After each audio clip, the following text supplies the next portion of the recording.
बिस्मिल्लाहिर्रहमानिर्रहीम। अस्सलाम वालेकुम। प्रोग्राम खिलाफ राय के साथ मैं इफ्तार काज़मी। सुप्रीम कोर्ट के बड़े फैसले के बाद क्यासराइयों के बाज़ार गर्म हैं।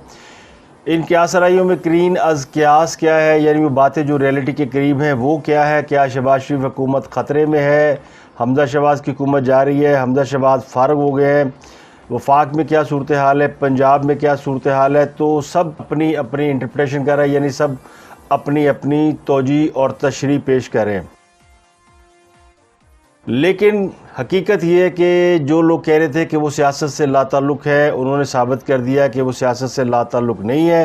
हालात को देखें तो पूरी तरह इन्वॉल्व नज़र आते हैं। अपोजिशन को ये तसल्लियाँ दी जा रही हैं कि निगरान हुकूमत लाई जा रही है, निगरान हुकूमत के खिलाफ मशवरे हो रहे हैं। तो ये मान लिया जाए कि फ़ौज न्यूट्रल हो सकती है, लेकिन सियासी मामला से लाताल्लुक़ बिल्कुल नहीं है। और इसी तरह जिस तरह फ़ौज खान साहब के प्रेशर में आई है, उसी तरह अदलिया भी लगता है कि खान साहब के थोड़े बहुत प्रेशर में आ गई है। और अदलिया का जो फ़ैसला है उसने मुल्क में एक नया आइनी बहरान पैदा कर दिया है। इस फैसले से लगता यूँ है कि अदलिया ने भी अपने ऊपर लगने वाले इल्ज़ाम को धोने की कोशिश की है, या इनडायरेक्टली ये कह दिया जाए कि अदलिया भी खान साहब के प्रेशर में आ गई है। तो फ़ौज और अदलिया दोनों ने ख़ुद पर लगने वाले इल्ज़ामात को किसी हद तक कम करने की कोशिश की है या कोशिश कर रही है, क्योंकि इलेक्शन की बात भी फ़ौज की तरफ से आ रही है। और निगरान हुकूमत किसने बनानी है, कौन होगा निगरान, और ये काम कौन कर रहा है, कौन मुआशरतदानों से मुलाकात कर रहा है, और कौन अपोजिशन को ये यकीन दिला रहा है कि बस अगले चंद दिनों में निगरान हुकूमत बन जाएगी और इलेक्शन हो जाएंगे। तो खास साहब अपने जलसों में कहते थे गलतियों का कफ़ारा करो। तो क्या ये गलतियों का कफ़ारा है, या फिर अपनी इज़्ज़त बचाने के लिए सब कुछ किया जा रहा है? और क्या ये सिर्फ खान साहब का दबाव है, या खान साहब के साथ कोई मैच फिक्स है? इस तरह की क्या सराहियाँ और इस तरह की अफवाहें और प्रोपेगेंडे बहुत तेज़ी से ज़ेरे गर्दिश है। सुप्रीम कोर्ट ने जो फ़ैसला दिया, उस फ़ैसले के बाद बहुत से लोगों की नौकरी भी ख़तरे में पड़ गई है। इस सब पर सूरत हाल पर बात करेंगे कि ये क्या हो रहा है मुल्क के अंदर। इस बात में कोई दो राय नहीं है कि शहबाज शरीफ हुकूमत खासी मुश्किल में है, और मुश्किल में इसलिए है कि जो फ़ैसले उनसे तो मुतवक्को थे वो उन्होंने नहीं किए, और उसके बरक्स इस्टेब्लिशमेंट के साथ उनके मामलात कुछ ज़्यादा इस्टेब्लिशमेंट जो उन्हें कह रही थी उस पर अमल दरामद नहीं किया गया। और अमल दरामद ना करने की जो बुनियादी वजह है कि हुकूमत ये समझती है कि अब खान साहब के प्रेशर में आके अदलिया और फ़ौज जो है वो शायद उनका टिल्ट इमरान खान की जानिब हो गया, या जो पॉलिटिकल सेटअप के साथ वादे किए गए थे कि आप इक़्तिदार में आए तो आपको पूरी मुद्दत दी जाएगी और आप खुलकर काम करेंगे, मामलात अब वो नहीं रहे। तो अब इसमें कोई दो राय नहीं रही कि इलेक्शन जल्द होंगे। इसके बावजूद कि हुकूमत इस बात पर इसरार कर रही है, अपने इत्तेहादियों के साथ मिलकर काबीना में इस बात का फ़ैसला किया गया कि हम अगस्त 2023 तक इक़्तिदार में रहेंगे, और इस दौरान वो सारे काम करेंगे जिन कामों का हमने वादा किया हुआ, यानी इंतखाबी इस्लाहात और नैब रिफॉर्म्स। और इस सिलसिले में कल भी नैब के ऊपर बात हुई, और चेयरमैन नैब की जो जॉब है उसको एक्सटेंड करने से हुकूमत ने इनकार कर दिया। 2 जून को उनकी जो उनको काम जारी रखने के लिए नैब ने जो सदारती ऑर्डीनेंस जारी किया गया था उसकी मुद्दत ख़त्म होनी है। तो 2 जून को वो सदारती ऑर्डीनेंस ख़त्म होने के बाद चेयरमैन नैब जावेद इकबाल की मुद्दत मुलाजमत जो है वो ख़त्म हो जाएगी। तो उसको हुकूमत जो आगे ले जाने के लिए तैयार नहीं है। लेकिन क्या उस वक्त तक हुकूमत रहेगी, या उससे पहले हुकूमत फ़ारग होने जा रही है? ये बड़े अहम सवाल है। तो इन सवालों ने उस वक्त पाकिस्तान को अपनी गिरफ्त में लिया है जब पाकिस्तान के अंदर मौशी हालात पहले ही ख़राब है। अब मईशत के ऊपर बहुत सारे सवाल है। हुकूमत ने मईशत के हवाले से जो अहम फ़ैसले करने थे वो नहीं किए, जिसकी वजह से मईशत लड़खड़ा रही है। और इस पर फिर वो जो कंसर्न क्वार्टर है वो ज़ाहिर है एक्टिव हुए हैं, और उन्होंने मईशतदानों को बुलाकर उनसे सलाह मशवरे शुरू किए है, जिसके बाद ये अफवाहें ज़ोर पकड़ गई है कि मईशतदानों को बुलाकर निगरान सेटअप तश्कील दिया जा रहा है, और किसी माहिर मईशत को निगरान वज़ीर-ए-आज़म बनाया जाएगा। हफीज़ शेख का नाम लिया जा रहा है। हफीज़ शेख पाकिस्तान पहुँचे और उन्हें कराची एयरपोर्ट पर स्पेशल प्रोटोकॉल दिया गया, उनको इस्लामाबाद पहुँचाया गया, और फिर इस्लामाबाद में उनकी कुछ अहम लोगों से मुलाकात हुई। और इस्लामाबाद में बहुत अहम लोगों के साथ मुलाकातें हो रही हैं, और इसी से ये क्यासराहियाँ जन्म ले रही हैं कि अब इलेक्शन की जानिब जाने की और निगरान सेटअप बनाने की कोशिशें की जा रही हैं।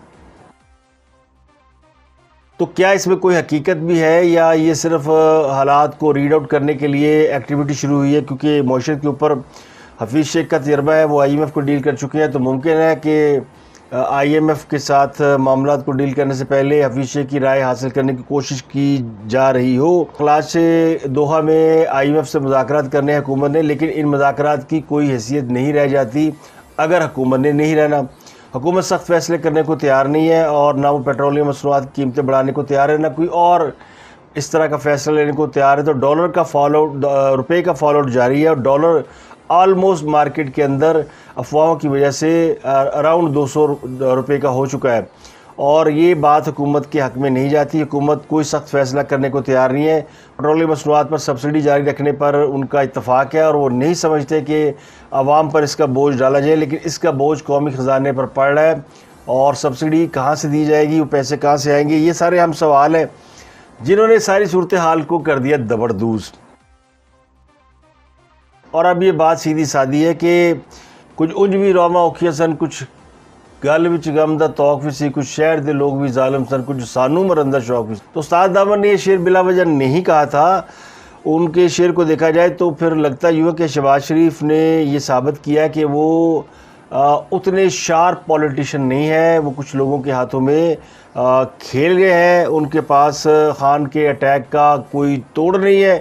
खान ने जिस तरह हुकूमत से निकलने के बाद अटैक किया, उसके लिए PDM तैयार नहीं थी या शहबाज शरीफ तैयार नहीं थे। नवाज शरीफ ने तोड़ निकाल लिया था, नवाज शरीफ ने खान का तोड़ निकाला। उनकी एग्रेसिव पॉलिटिक्स की वजह से इनका जो उस वक्त अपोजिशन थी उसका कमबैक हुआ। अब वही फार्मूलों पे खान ने चल के अपने लिए रास्ता बना लिया, यानी खान साहब ने वही कुछ किया जो नवाज शरीफ ने किया, सीधा सीधा अटैक किया और उसके बाद इदारे दबाव में आए और ख़ान ने भी इक़्तिदार से निकलने के बाद सीधा सीधा इदारों को निशाना बनाया और अब दोबारा उनके लिए लेवल प्लेइंग फील्ड जो है वो हमवार कर दी गई है और वो कहते हैं स्कोर एक गोल से बराबर हो गया।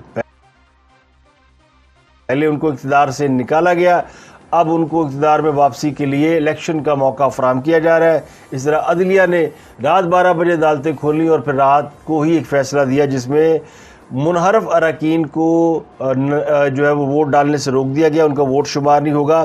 तो इस एक फ़ैसले ने सारी काया पलट दी है। अगर ये फ़ैसला पहले आ जाता, जिसके बारे में कहा जा रहा है और ख़ुद PTI के लोग कह रहे हैं कि अगर ये फ़ैसला पहले आता तो खान साहब की हुकूमत जाती नहीं, लेकिन सवाल ये कि अगर खान साहब की हुकूमत ना जाती तो फिर खान साहब को सबक कैसे मिलता। खान साहब के हवाले से जो लोग ये सोचते थे कि इनको भी थोड़ा सा सबक सिखाना चाहिए तो उनको सबक सिखा दिया। अब सवाल ये कि जिस तरह के फ़ैसले आ रहे हैं, अब अमरीकी साजिश कहाँ गई, अब वो सारी कॉन्स्पिरेसी कहाँ गई। अब जो खान साहब वो कहते थे अमेरिका ने मेरे खिलाफ साजिश की है, अब तो फैसले उनके हक़ में आ रहे हैं। तो अब वो साजिश क्या पलट गई है कि अमेरिका बैकआउट कर गया है या अमेरिका ने सोचा कि नहीं नहीं खान साहब को दोबारा इक़्तिदार में लाना चाहिए। तो ये सारे वो सवाल है कि खान साहब का अपना किया उनके ऊपर गिर है। हुकूमत को एक तरह का फ़ायदा भी है कि अगर अदालत के फ़ैसले की रोशनी में हुकूमत डिस्क्वालीफाई होती है और जैसा अपोजिशन कह रही है, जैसा फवाद चौधरी कह रहे हैं कि सदर ममलकत कहेंगे कि शहबाज शरीफ के वो एतमाद का वोट लें और उसके बाद वो डिस्क्वालीफाई होंगे, फिर असम्बलियाँ डिज़ोल्व हो जाएंगी। तो ये सारी बातें जो सोची जा रही है कि असम्बलियाँ तहलील कर दी जाएँ और फिर नए इलेक्शन में जाया जाए, ये तो ख़ुद हुकूमत के लोग भी इसी बात पर एग्रीड हैं कि फिर इलेक्शन में जल्दी जाया जाए। लेकिन जो हुकूमत के इत्तेहादी हैं यानी मुस्लिम लीग नून के इत्तेहादी, वो इस बात पर एग्री नहीं। वो कहते हैं जनाब हुकूमत में रहें और डट कर मुकाबला करें। तो अब ये मामला हो गया इवन, यानी इसका मुस्लिम लीग नून को फ़ायदा भी है, नुकसान भी है। अगर हुकूमत जाती है तो वो इस बात पे कम अज़ कम आवाम के पास जाके कह सकेंगे कि हमने सख्त फ़ैसले नहीं किए और हुकूमत छोड़ दी, ये उनको एडवांटेज है। लेकिन अगर हुकूमत में रहते हैं और सख्त फ़ैसले करते हैं तो फिर उनके पास ये डिसएडवांटेज रहेगा। तो अभी जो है ना वो मामला है बराबर का। ये नहीं कहा जा सकता कि इस्टेब्लिशमेंट ने खान साहब का दबाव कबूल करने के बाद वोट अपना खान साहब के हक़ में डाल दिया है, तो ऐसा नहीं है। अब मामला हो गया कि पैदियन वान इको जा, अब सबके लिए लेवल प्लेइंग फील्ड के मौके जो है ना वो फराहम किए जा रहे हैं। ये नौबत क्यों आई, क्यों शहबाज शरीफ और जो इत्तेहादी थे जिन्होंने वोट ऑफ नो कॉन्फिडेंस पेश किया इमरान खान के साथ और उनको ये बताया गया कि हम न्यूट्रल हैं और हम बिल्कुल इक़्तिदार के मामलात में मुदाखलत नहीं करेंगे, आप अगर इमरान खान की हुकूमत को भेज सकते हो तो भेज लें, अगर आपके पास अक्सरियत है तो आप साबित कर दें। तो उन्होंने 3-4 माह की मुशक्क़त के बाद, तोड़ जोड़ करने के बाद, इत्तेहादियों को साथ मिलाने के बाद ये सारी जब मुशक्क़त कर ली और खान को घर भेज दिया, तो खान तो बन गया हीरो। लेकिन जैसे ही हुकूमत आई, इनसे मुतालबा किया जाने लगा कि एक तो आप इलेक्शन करा दें, दूसरा आप बजट पेश करें और तीसरा आप सख्त फैसले कर लें। तो सख्त फैसले वाला काम पहले है, जिससे इनकार पर अब दूसरी गेम शुरू हो गई है। फिर जेड़े ले आंदे ने, फिर वो ज़ाहिर है बीच में करैक्टर प्ले करते हैं।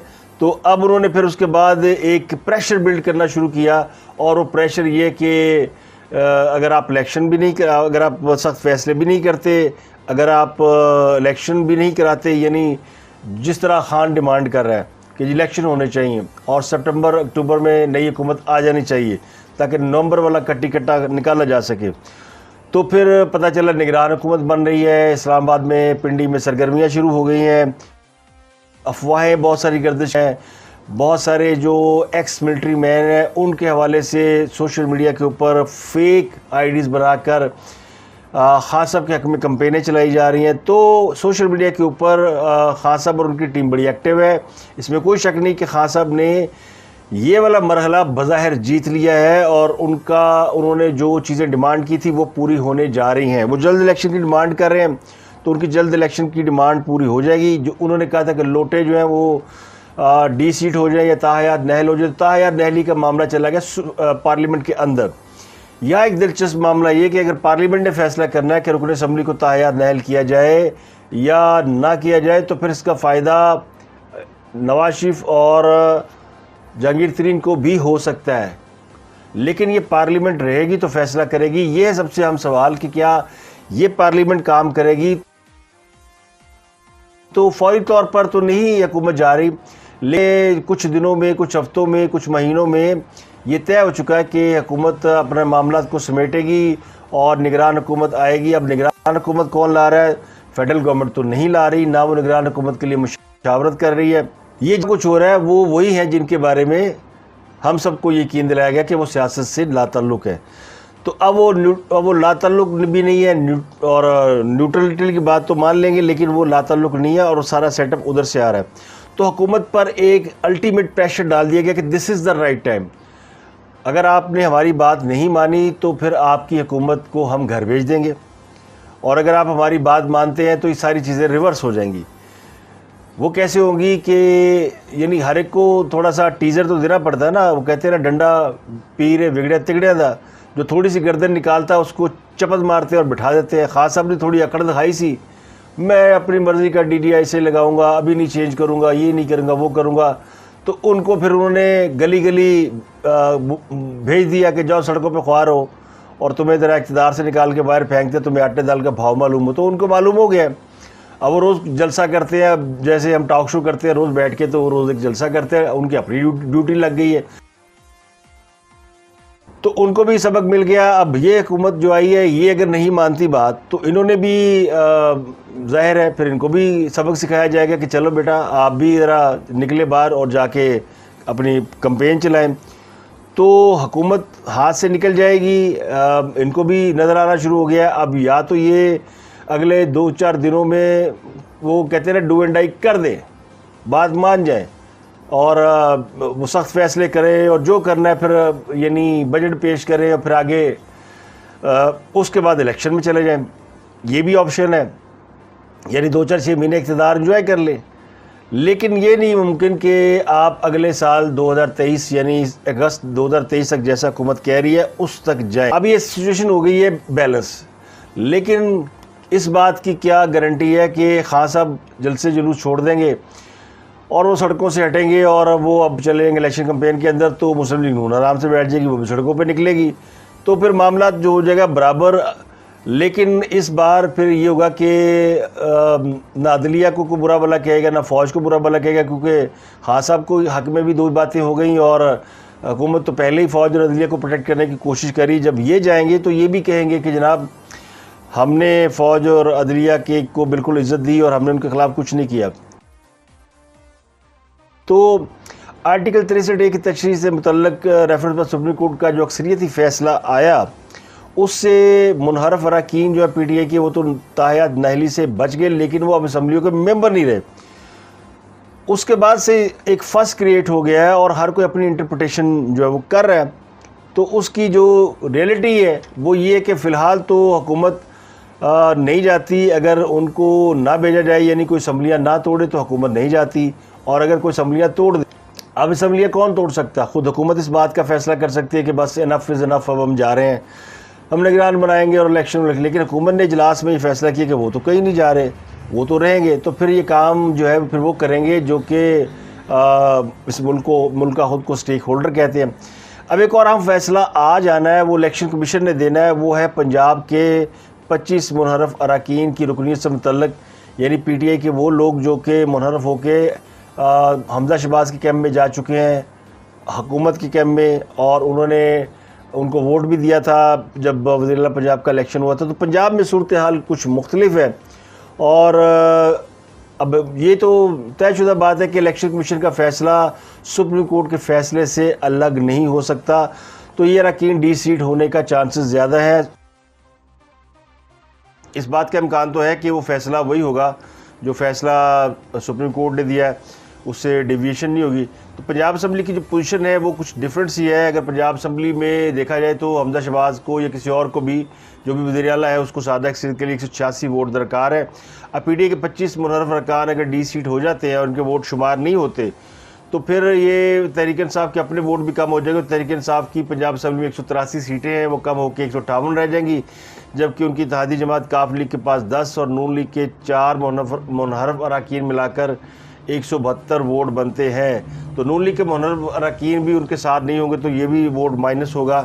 तो नून लीग के 165 अरकान है पंजाब असम्बली में, 4 उनमें से चीना ग्रुप के लोग निकाल दिए जाए तो 161 लोग बनते हैं। पीपल पार्टी के 7 आज़ाद 5 और राय हक का 1 वोट मिलाए तो 174 वोट बनते हैं, और उनके वोट अब भी अदालत शुमार के लिहाज से अक्सरियत है। अब इसमें वोटर काउंट क्या कि अगर आपके पास 186 वोट नहीं है तो फिर जिसकी सादा अक्सरियत होगी वो जो है वो वज़ीर-ए-आला पंजाब होगा। लेकिन ये मामला कौन हल कराएगा? गवर्नर मौजूद नहीं है, और ये मामला लाहौर हाई कोर्ट के पास जाएगा, और इसका फ़ैसला लाहौर हाई कोर्ट करेगी, अदालत करेगी, या कोई और तरीक़ेकार इसके लिए इख्तियार किया जाएगा। तो पंजाब में हमजा शहबाज की पोजीशन ज़्यादा ख़तरनाक नहीं है, और यानी अगर अदालत शुमार को देखा जाए तो वो सिक्योर है। लेकिन PTI खुशियाँ मना रही है। PTI कह रही है शहबाज भी चले गए, अब उनको जो है वो उनके ख़िलाफ़ अदम एतमाद आ जाएगी, या उनको एतमाद का वोट लेने के लिए कहा जाएगा। मुझे ये खदशा है कि कहीं PTI वाले जाके ये ना कह जी हमने तो असम्बली से इस्तीफ़े नहीं दिए, हमारे इस्तीफ़े वापस करो और हम पार्टी के यानी पार्लियामेंट के अंदर बैठते हैं। तो खेल बड़े दिलचस्प मरहले में दाखिल हो गया है। इस सारी सूरत हाल ने जहाँ पे डिस्टर्ब तो किया है सबको, लेकिन बहुत से सवाल खड़े कर दिए कि जो अदालत ने राय दी है, ये अदालत से बुनियादी तौर पर राय मांगी गई थी सदर मुल्क की तरफ से, जो 4 नुकाती ऑर्डिनेंस भेजा गया था उसमें ये राय मांगी गई थी। उस राय में जो कुछ तशरीह कर दी है सुप्रीम कोर्ट ने वो इम्प्लीमेंट होगा, वो बाइंडिंग टू इम्प्लीमेंट है, वो फौरी इम्प्लीमेंट होगा या उस किसी मुद्दत के बाद इम्प्लीमेंट होगा। यानी अगर इसको अगर आप पीछे ले जाएंगे जी कि ये तमाम जो कुछ हो रहा है पिछले दिनों में हो चुका है उस पर भी इम्प्लीमेंट होता है, तो फिर सेनेट चेयरमैन की कुर्सी भी ख़तरे में पड़ गई कि उनको भी नून लीग के लोगों ने फ्लोर क्रॉस करके वोट दिए तो उनके वोट भी शुमार नहीं होंगे। जो करंट सिचुएशन है उसके मुताबिक तो फ़िलहाल शहबाज शरीफ वज़ीर-ए-आज़म हैं, लेकिन उन पर दबाव ये है कि वो सख्त फ़ैसले करें और वो मुल्क की मईशत को संभालने के लिए अपने सियासी जमात या अपने सियासी वोट बैंक की कुर्बानी दे दें। तो क्या वो इसके लिए तैयार हैं? क्या महज 4-6 महीने हुकूमत में रहने के लिए वो अपने सियासी वोट बैंक की कुर्बानी दे सकते हैं, या मुल्क की मफाद को मद्देनजर रखते हुए वो इस मामले को संभालने की? वैसे हुकूमत बड़ी इंटरेस्टेड है और वो समझती है कि इन हालात से मुल्क को निकाल सकते हैं। अगर उन्हें कोई निकालने देगा उसके लिए उन्हें टाइम चाहिए, जो कि मिलता हुआ नज़र नहीं आता। तो कमज़ोर पोजीशन है हुकूमत की, लेकिन अभी भी इक़्तिदार में मौजूद है। ना शहबाज शरीफ कहीं जा रहे हैं, ना हमजा शहबाज कहीं जा रहे हैं। आने वाले दिनों में ये पता चल जाएगा, और आज जो फैसला आएगा पंजाब का वो भी बताएगा कि मुल्क की सियासत का रुख किस जानिब है। लेकिन इस फैसले से PTI को बड़ी तकवीत मिली है, ख़ास सब बड़े खुश है, तहरीक इंसाफ वाले बड़े खुश हैं, नारे मार रहे हैं। जो कहते थे रात 12 बजे अदालतें क्यों खुल रही है, वो कह रही रात जो अदालत खुली थी उसने बड़ा अच्छा फैसला दिया।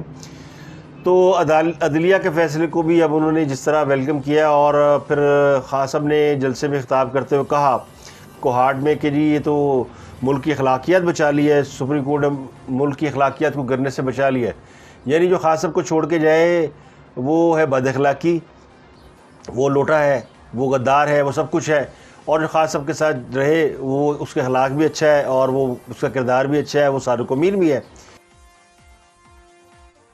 और अखलाकियात की बातें वो कर रहे हैं जिन्होंने पिछले 3.5 साल में मुल्क के अखलाक की ये हालत कर दी है कि लोग अब उन्हें यूथिया की बजाय इमरान डू क्या पुकारते हैं, क्योंकि लोगों की हेटेड इस कदर बढ़ चुकी है। और जिन्होंने मुल्क के अखलाकियात का यानी कोई जलसा, कोई तकरीर, कोई ऐसी चीज़ तहरीक इंसाफ के लोगों की जिसमें गालियाँ ना हो या दूसरे को बैशिंग ना की हो या ट्रोलिंग ना की गई हो, तो ये अखलाकियात की बात वो कर रहे हैं। अखलाकियात की बात वैसे खास करके मुझसे अच्छी और जेब नहीं देती, लेकिन पता नहीं किस जुर्म में उन्होंने कह दिया अखलाकियात है।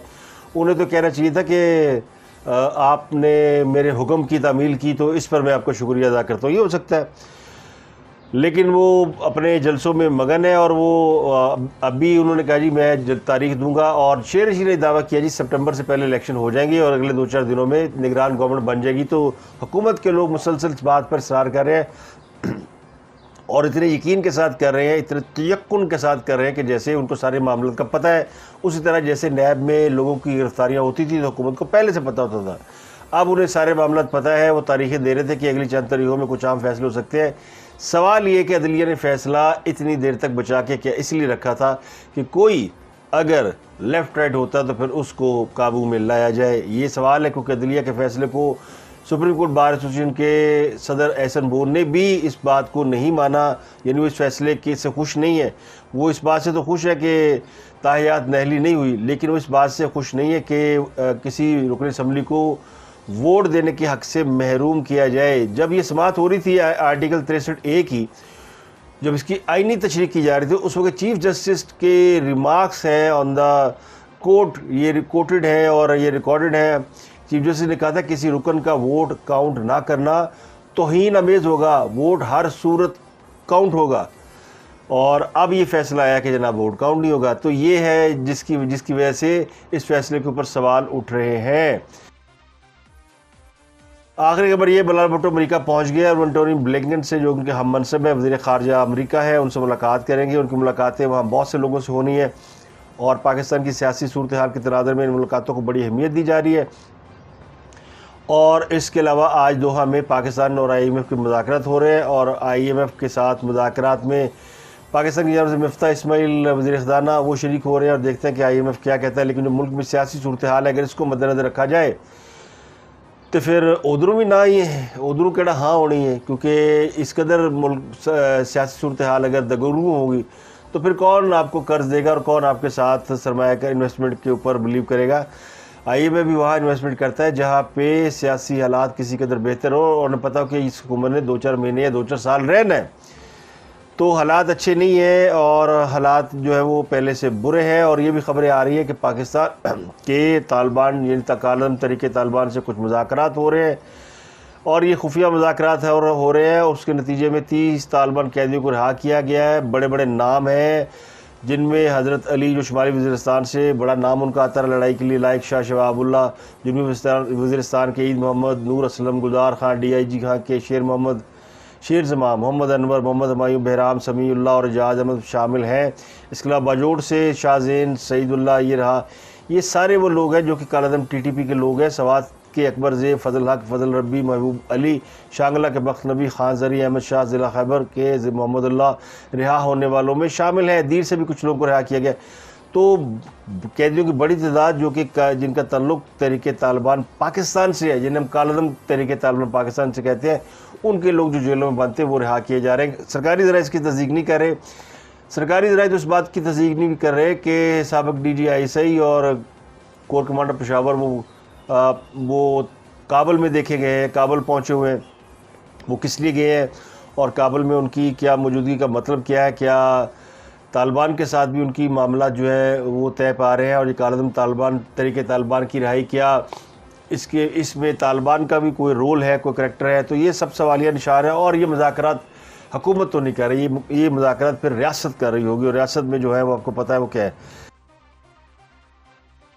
तो हुकूमत लाइल्म है और कमज़ोर फुटिंग पे खड़ी है अनटिल अनलेस के ये जो निगरान हुकूमत वाला शोशा छोड़ा गया है या फिर जो IMF के साथ अगर आज हुकूमत कामयाबी हासिल कर लेती है IMF को ऑन बोर्ड लाने में, उनसे कुछ रिलीफ लेने में, तो मुमकिन है ये हुकूमत स्टे कर जाए, अदरवाइज़ ये समझ लें कि खेल ख़त्म, पैसा हज़म, बोलो नाम हो चुका है और अब हम जल्दी यानी आवाम जो है जल्द इलेक्शन में जाएंगे।